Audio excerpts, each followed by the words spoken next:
looking around this evening, and there's quite a lot of cool women in the audience, which is great. I love a cool girl.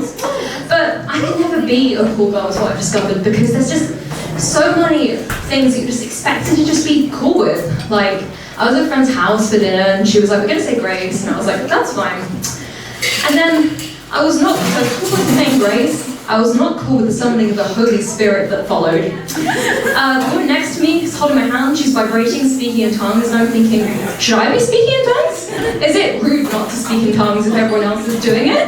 But that's insincere, right, to speak in tongues if you're not being possessed by the Holy Spirit. What if that happens, 3 seconds later, this is a metal way to find out that God exists. I'm just getting possessed, I'm like, oh my God, I was wrong. So I wasn't really cool with that. I do think that I had a fair point there. I think the main reason that I'm not particularly cool is because I'm a bit dramatic. Recently, I walked into a bathroom and I opened the door really violently and a bunch of paper towels fell straight out of the dispenser just into the bin. And my first thought was, there can't be a God.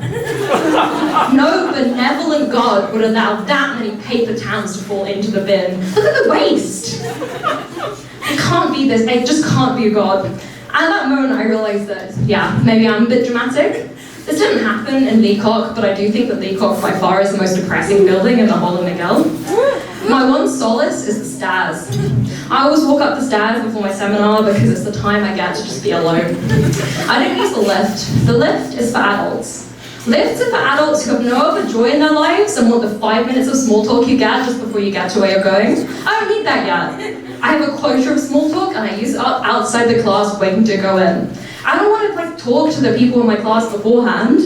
If we get stuck in the lift, imagine, either we get amazing class boarding or we get 3 murders by the time we get out of there. And I've got someone in my class here tonight, so apologies. But sometimes I see the people from my class coming as I'm panting from the stairs and they're all laughing to each other and I think, did I just walk up 6 flights of stairs to avoid other people's joy? Now, I did used to want to create joy for people. When I was younger, I wanted to be a comic book illustrator. Now, I can't draw, so my mum sent me to classes at the community centre, and I came up with this superhero who I'm still super proud of. His name is Falling Down a Mine Man. It wasn't a superhero name in class, this was about drawing. Now, he was a man until one day, he fell down a mine. But this wasn't like a workplace accident. No. He was walking along the street, and something might have fell down it. He could involuntarily spawn mines. Now, this is a power that he learned to harness over time. Took him a bit of time, but now he's part of a superhero squad. He grabs the bad guy, they fall down a mine together. All the rest of the superhero squad do is just rescue him from the mine afterwards because he's not getting out of a mine, man. He can only fall down it. Getting out is a whole different kettle of fish.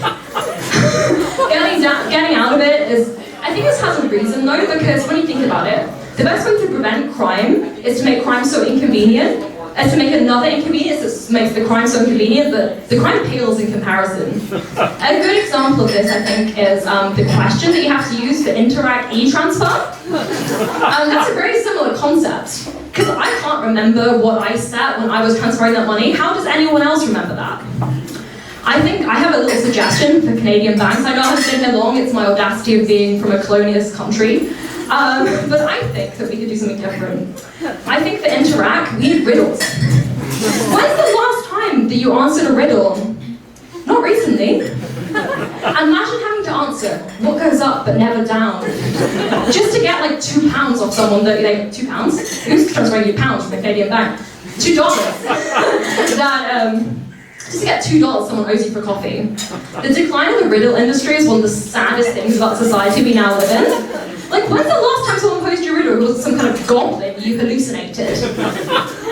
Like, I think this is one of the main failings we have, because I think riddles are really the answer to a lot of our other problems. For example, the rise of AI. We're worried about how intelligent robots are. Do you think a robot can answer a riddle? Do they have lateral thinking? I don't think so. I think this is how we deal with the recapture, am I a robot question. Say your little riddle, pass the riddle, you're in. I don't see anything wrong with this. I think this is the perfect solution to all of our problems. Because Robots, they just don't have the same intelligence that we do. A robot could not survive a troll under a bridge the same way we could. Now, there is one thing that I think a robot might be better at, and that is putting some paper towels falling into a bin in a little bit more perspective than I could. Thank you, guys.